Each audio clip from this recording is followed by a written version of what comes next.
nguhaye ikaze muri iki kiganiro tugiye kugirana, njyewe ugiye kukikugezaho nkaba nitwa Mutabazi Joseph. Ikiganiro tugiye kugirana gifite umutwe uvuga ngo indangamuntu n'ubumuntu, ijisho ku mateka, urumuri ku muntu.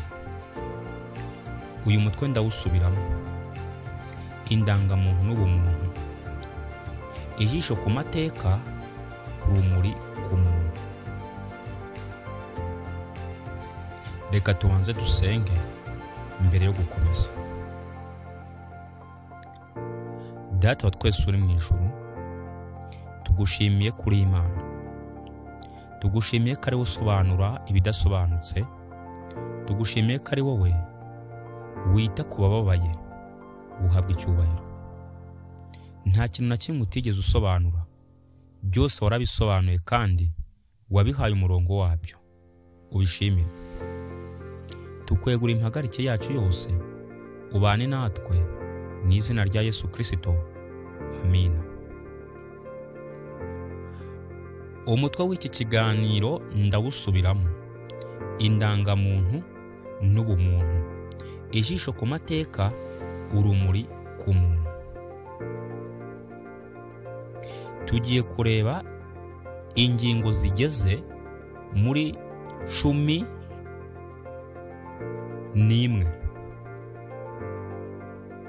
Izo ngingo 11 turazisesengura, turazivugaho, turebe icyo buri ngingo isobanuye.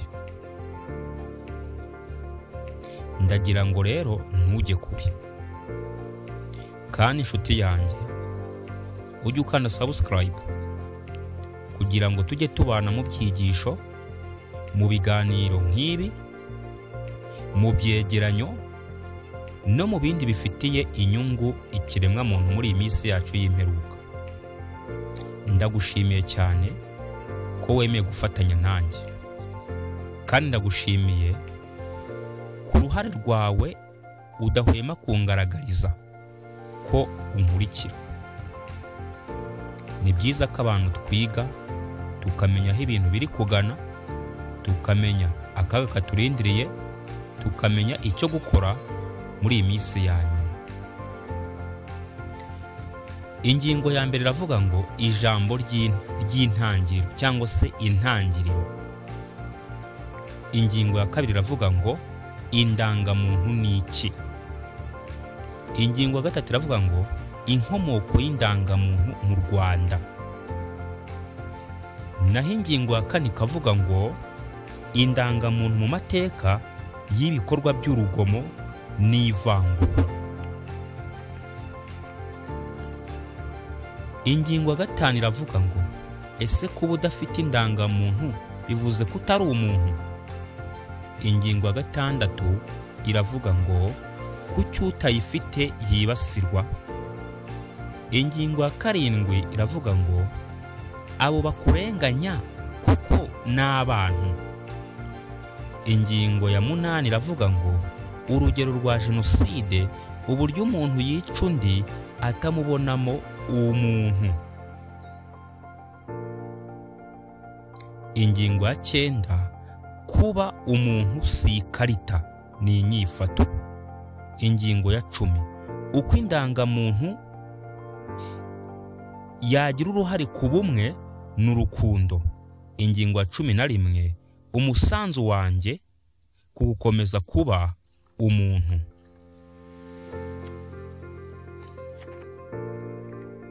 Hanyuma hagakurikiraho umusozo.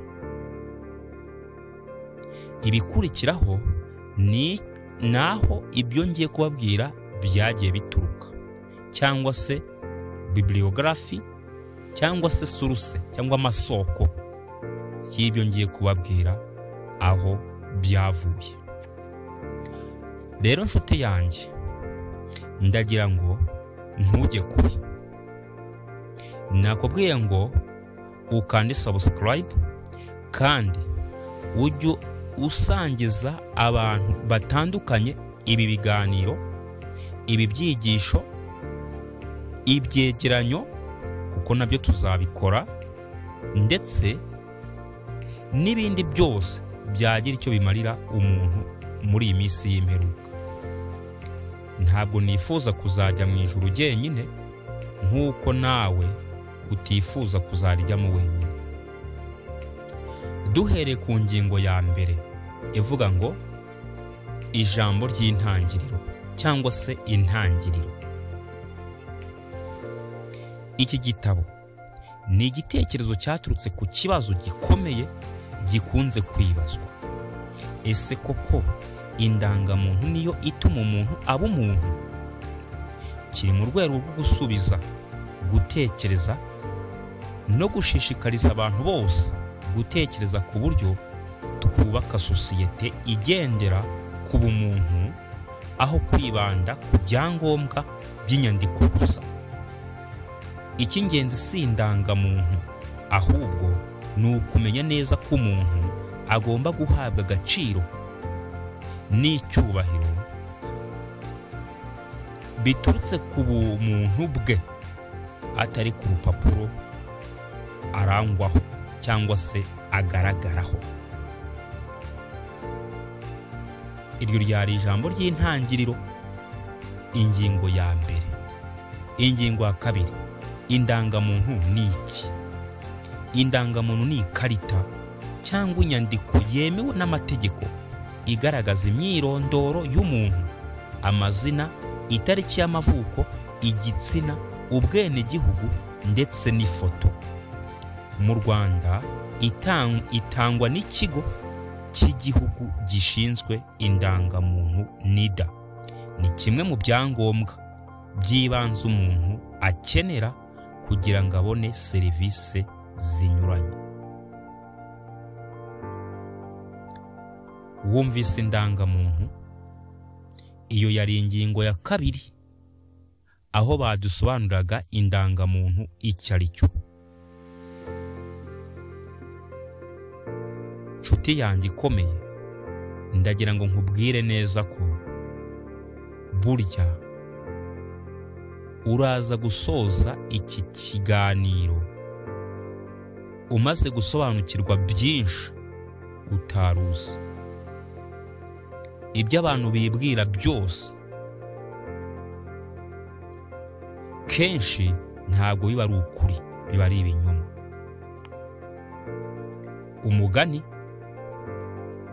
uravuga amazina siyo muntu.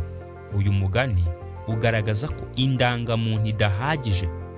Agaciro k'umuntu kari mu bikorwa no mu mico. Agaciro k'umuntu kari mu bikorwa no mu mico. Ingingo ya gatatu, inkomoko y'indangamuntu mu Rwanda. Indangamuntu nk'uko tuyizi ubu ifite amateka ashingiye ku bihe bitandukanye. Igihe cya mbere, mu gihe cy'ubwami, abantu barandikwaga mu miryango, ariko nta karita nyakuri y'irangamuntu bagiraga cyangwa se bari bafite. Ingingo ya kabiri, cyangwa se aho indangamuntu ikomoka mu Rwanda ha kabiri. Mu gihe cy'ubukoroni hatangijwe uburyo bwo kwandika abantu no kubashyira mu byiciro, harimo n'ubwoko. Ingingo ya gatatu, cyangwa se aha gatatu, mu gihe cya Repubulika, indangamuntu yakomeje kugenda ifata isura y'ubutegetsi, ikarushaho kugira uruhare mu bibazo bya politike n'ivangura. Umva inkomoko y'indangamuntu.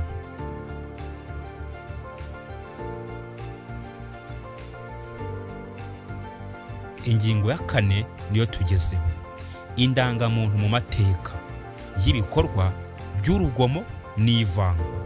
Bivuze ngo mu mateka indangamuntu yagiye ikoreshwa mu bikorwa by'ivangura ndetse n'ibikorwa by'urugomo.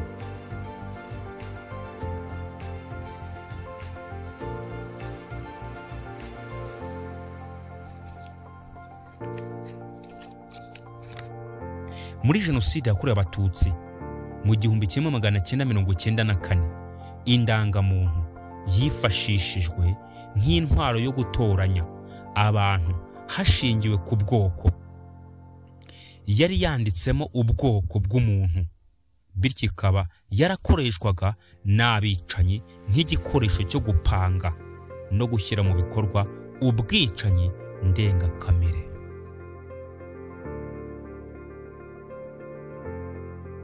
Aho ngaho niho yakoreshejwe mu mateka. Urugero, abantu benshi baricwaga nyuma yo kwakwa indangamuntu iyo yagaragazaga ko ari umututsi yahitaga yicwa. Ibi byabaye ahantu henshi harimo no mu nsengero aho abantu bari bahungiye. Ntabwo twakwibagirwa kuri za bariyeri.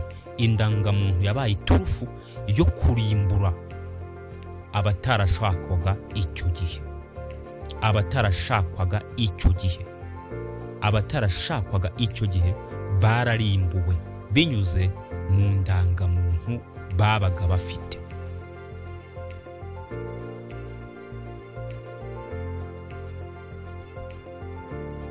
Ingingo ya 5. Ese kuba udafite indangamuntu bivuze ko utari umuntu? Oya, umuntu ni umuntu kuva avutse. Indangamuntu ni icyangombwa cy'amategeko, ariko ntigena ubumuntu. Iyi ndangamuntu itakiri igikoresho cyo kugaragaza uburenganzira, ahubwo igakoreshwa mu gutandukanya abantu, iba yatakaje agaciro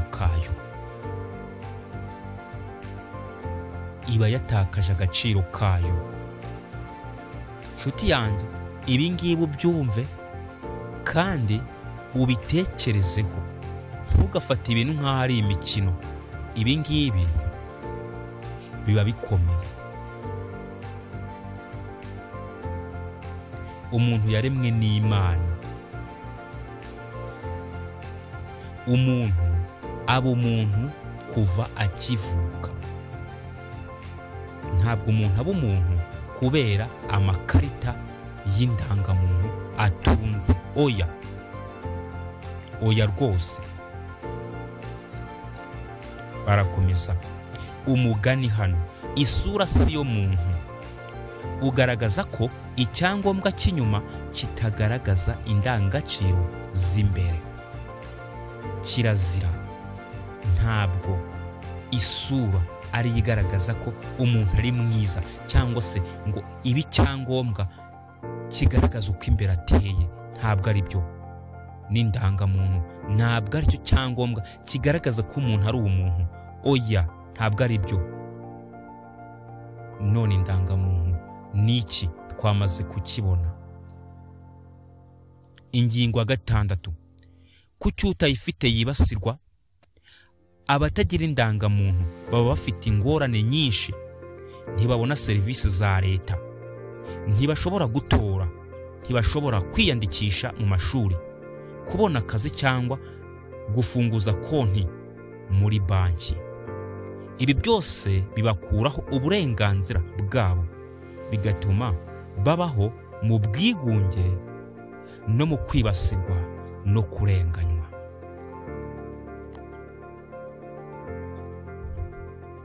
Ni kangahe abantu bagiye bafatwa bakajyanwa bagakubitwa ngo nuko batagira indangamuntu? Mu by'ukuri ikibabaje nuko abo bibwira yuko bafite izo ndangamuntu ari bo badafite ubumuntu ugereranyije n'abo ngabo bavuga ko batazifite.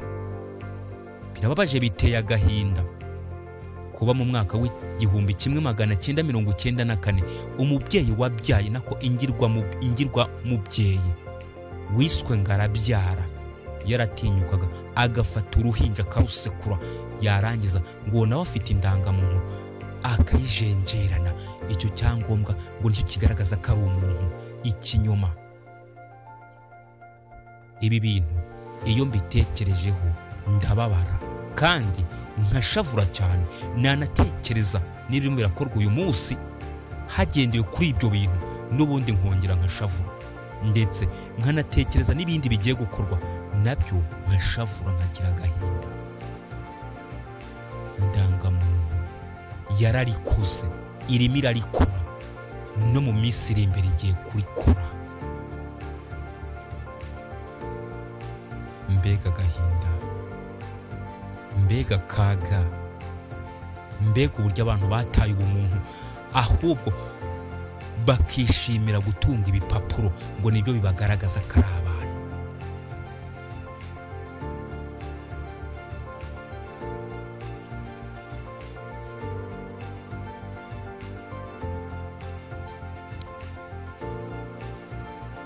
Inyigisho y'imyemerere cyangwa se ese mu by'umwuka bivuze iki cyangwa se bibivugaho iki?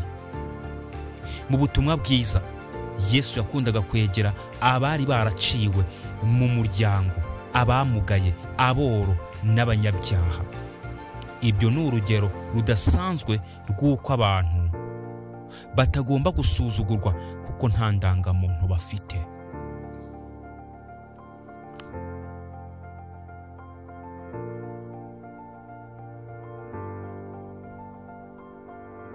Ingingo ya 7, abo bakurenganya kuko ni abantu.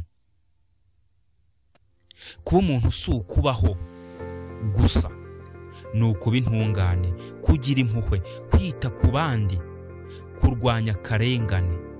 Iyo umuntu arenganya undi akoresheje indangamuntu cyangwa kuyibura kwe, aba yarenze ku bumuntu. Nubwo yaba afite indangamuntu, imyitwarire ye ntimuhuza n'indangagaciro z'ubumuntu. Aho niho abantu bari kugana.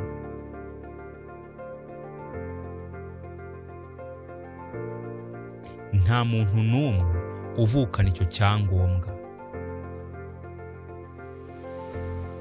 Nta n'umwe. Nta uvukana icyo cyangombwa, nshuti zanjye. Twese tuvuka twambaye ubusa, kandi iyo tugiye gupfa icyo cyangombwa ntitukijyana ngo byibura tuzacyerekane mu ijuru badukingurire.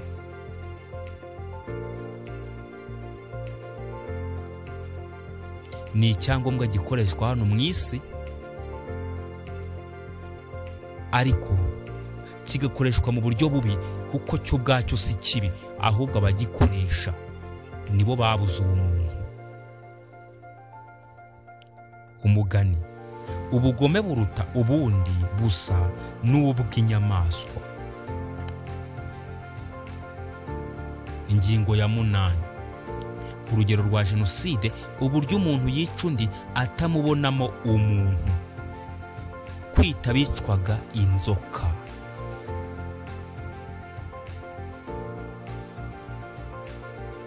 Biratangaje ko no mu minsi yashize hari abise abandi korona,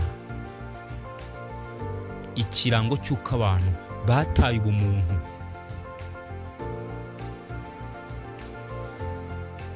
Kandi nawe yarakoreshejwe kugira ngo barebe ko hari ibyo wujuje. Birababaje, biteye agahinda. Reka dukomeze. Mu 1994 habaye jenoside yakorewe abatutsi, aho niho abantu bataye ubumuntu burundu. Ababyeyi biyiciye abana babo, abaturanyi bishe abo babanaga neza. Indangamuntu yakoreshwaga mu gutoranya no kwemeza abo kwica.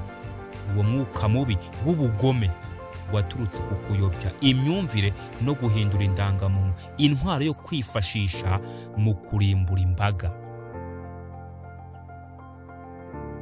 Niba ibyo utarabibonye, nta maso wabugira. Niba utabona n'ibisigisigi byabyo cyangwa se ngo ubone amateka hakuzengurutse, ntabwo wabugira amaso. Niba kandi utabitekerezaho, nta mutima wabugira. Ndashaka kuvuga kandi ndi kuvugishwa n'agahinda, kuko ndi gutekereza ku mateka y'ibyabaye, nkongera nkahuza ibyo mbona n'ibyabaye, nkahita mbona ahazaza ntahahari.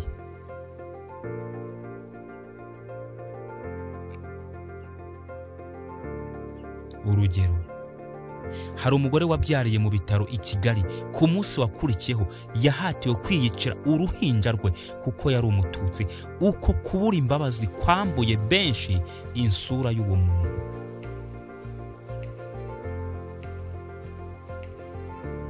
Isura y'ubumuntu iragenda,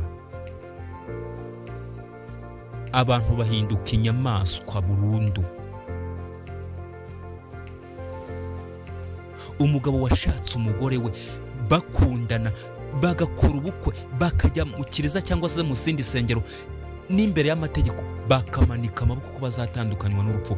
Umugabo agatinyuka akica umugore we ngo ni inzoka, yabyaranye n'inzoka.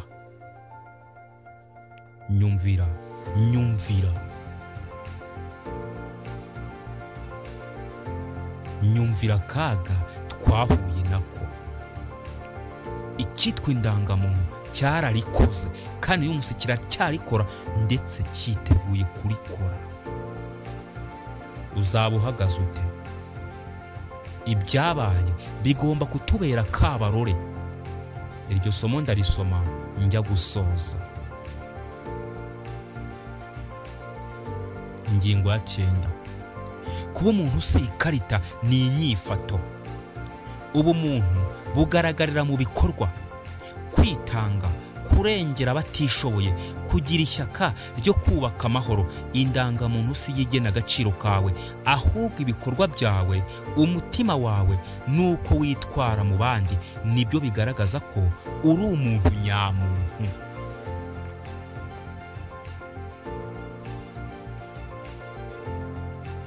Hari indirimbo ivuga ngo umuntu nyamuntu si uburebure, umuntu nyamuntu si isura nziza.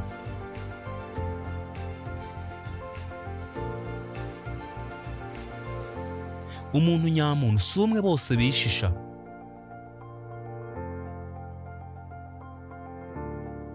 Umuntu nyamuntu si umwe bose babona bagakangarana, cyangwa se winjira bagakangarana. Oya, umuntu nyamuntu si indangamuntu. Umuntu nyamuntu ni umutimanama. Nyamara ikintu kibabaje, Satani arashaka yuko umutimanama utumvirwa. Umva, abantu bahinduka nk'amarobo, ntihagire n'umwe ushaka kumva icyo umutimanama umubwira.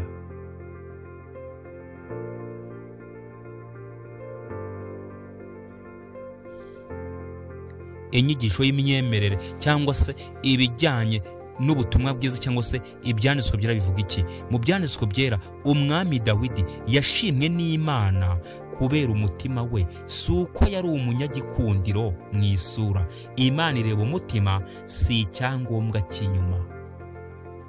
Imana ntireba igihagararo, ntireba ngo uyu ni inzobe, ntireba ngo uyu ni umuzungu. Ndetse n'ikimenyimenyi, mu bo Yesu yapfiriye, umuzungu arimo, umwirabura arimo, umuremure n'umugufi bose barimo, umukire n'umukene bose barimo. Ntabwo Imana igendera ku butoni cyangwa se yita ku bigaragara inyuma. Imana ireba mu mutima. Imana ntireba amashuri wize inshuti yanjye, oya.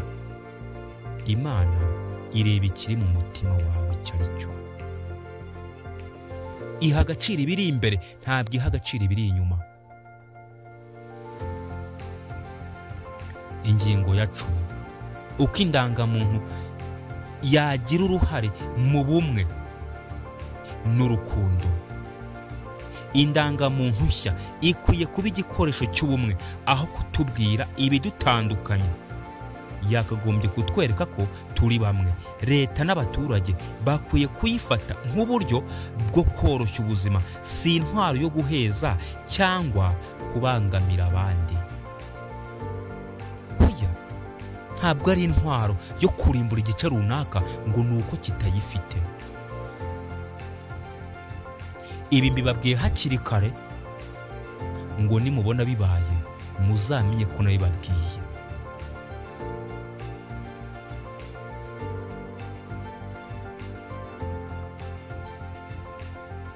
Umugani: icyo imvugo idashoboye igikorwa kiragikemura.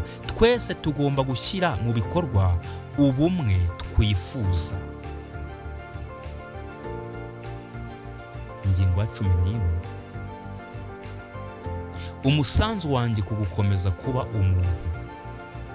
Nubwo hari amateka mabi yaranze ibihe byashize, buri wese afite inshingano yo kugira uruhare mu kubaka ubumuntu bushya. Kuba umuntu ni urugendo, si urugero. Turi abantu kubera icyo dukora, si icyanditse ku rupapuro.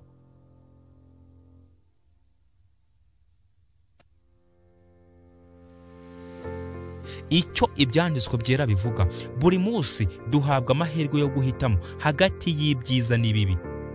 Kuba umuntu nyamuntu ni uguhitamo neza buri gihe, nk'uko Yesu yigishaga ko urukundo rusumba byose.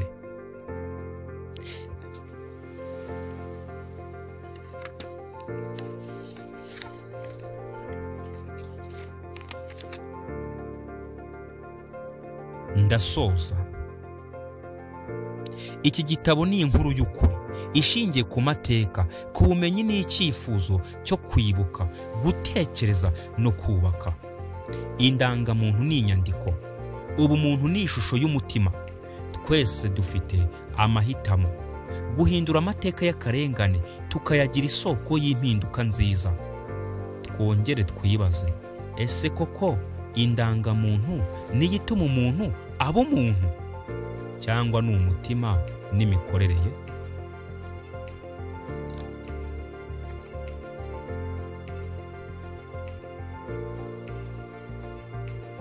Nakusanyije aya makuru. Ubu bushakashatsi nabukoze mu rwego rwo gusobanurira abantu icyo bita indangamuntu ndetse n'itandukaniro iri hagati y'indangamuntu ndetse n'ubumuntu. Amasoko nakoresheje: National Identification Agency, About NIDA, retrieved from https uturongo tuberamye wa#NIDA/gov/rw. 2. Republic of Rwanda 2008, itegeko nomero 14 akarongo kaberamye 2008 ryo ku itariki enye z'ukwezi kwa gatandatu akarongo kaberamye 2008. International Center for Transitional Justice 2010, Privacy International 2019, World Bank 2018, African Declaration on Internet Right and Freedom Coalition, Uwizeyimana DE 2015, Constructing Identity. Ayo niyo masoko nakoresheje kugira ngo ibi bintu mbigereho. Reka rero nsome isomo risoza ndikuye muri Bibiliya. Muri Bibiliya igice cya mbere, Itangiriro igice cya mbere, umurongo wa 27. Ndagira ngo dusome twumve.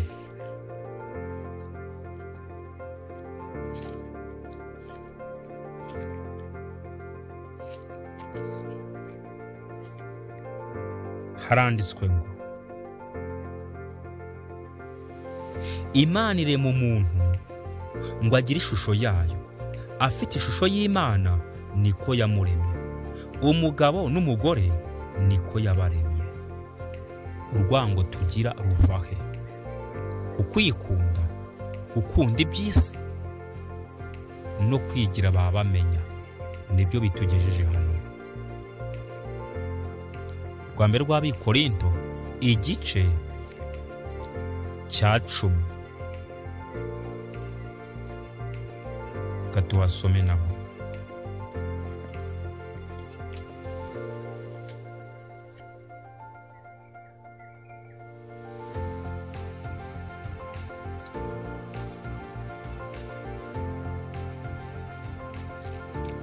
Urwa mbere rw'Abikorinto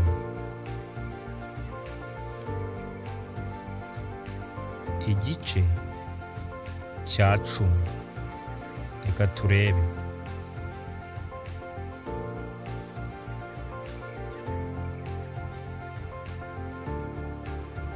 Umurongo wa 11 uravuga ngo ibyo byababereyeho kutubera kabarore kandi byandikiwe kuduhugura twebwe abasohoreweho n'imperuka y'ibihe. Wakunze mugenzi wawe ko ari Imana igusaba, ko ari cyo igutegeka nanjye kantegeka. Wakwihannye ibyaha byawe nanjye nkabyihana. Warebye umuntu uva amaraso ukamuha agaciro nk'uko nawe uva yandi. Waba bari imfubyi n'abapfakazi, wagiriye neza abatishoboye, wafashije abakene, warengeye abarengana, waciye imanza zitabera, waretse kuriganya abandi, wakoresheje ubumuntu, wakumviye umutimanama ukareka kuwusuzugura, wayaha agaciro ibyanditswe byera. Iminsi ni mibi kandi igihe kiradusatiriye, dore burije, ni mu gicuku ntihabona. Boneza itabaza ari ryo Bibiliya, kugira ngo ryirukane umwijima.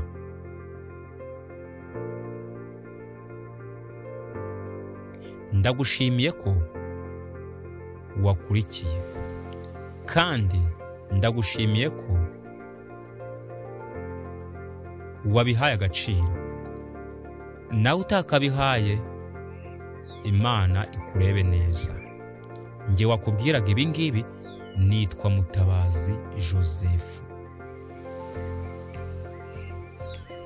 Nkushimiye kubana nanjye. Imana y'amahoro iguha umugisha. Dusenge. Data Mana ishobora byose, wowe murengezi wacu uhabwe icyubahiro. Ijambo ryawe rirakomeye, nta n'icyo uzajya gukora utamenyesheje abawe. Niyo mpamvu nibi bitambutse, kugira ngo uri n'ubwenge abashe kubyumva kandi abiha agaciro. Reka ibyo ushaka abe ari byo bibaho, mu izina rya Yesu Kristo. Amen.